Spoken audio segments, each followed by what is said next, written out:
Hi, Mattias here with a quick video on troubleshooting MIDI playback in Logic Pro. So let's say you have recorded some MIDI with your MIDI controller and you start swapping out the VST instruments or plugins on the track, and suddenly you don't have any sound. And that's exactly what we're going to address and look at here today.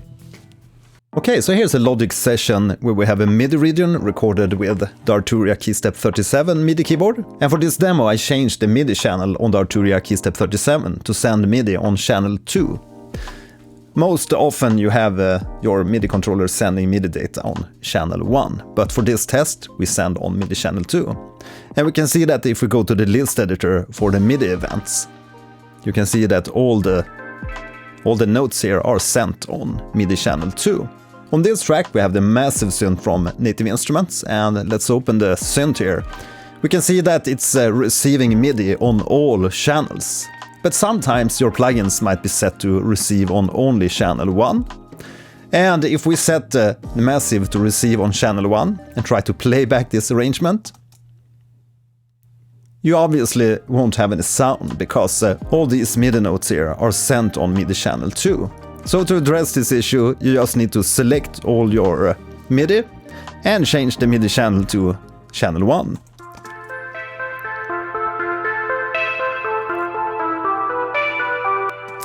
And now we can hear the MIDI again here. And 90% of the time when you have a MIDI region like this and you also have a VST instrument on the same track, but you can't hear any audio, it's often the case that it might be the wrong MIDI channel on the actual MIDI notes. So you just need to change the channel on the MIDI notes and also change so that your MIDI controller sends on the correct MIDI channel. Let's quickly swap out the massive synth for Kontakt instead, the Kontakt sampler. By default, the first instrument added to the Kontakt sampler will respond to MIDI channel 1, but we can change this to be omni-responsive. Omni-responsive means that no matter what MIDI channel we send to the Kontakt sampler, it will still play back the instrument. So now if we change all the notes here to MIDI channel like 10 for example and playback, we will still hear the MIDI notes.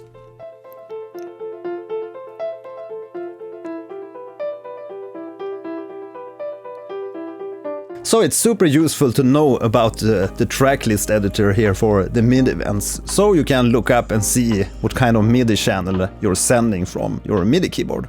Another super useful way of learning what kind of MIDI channel you're sending from your MIDI gear is go to the toolbar settings here, set it to custom. Now when we play on the keyboard we can see what kind of MIDI channel it's sending. With this first number here, it says 2. So now I can change this on my MIDI controller. So it's sending on the correct MIDI channel 1 again.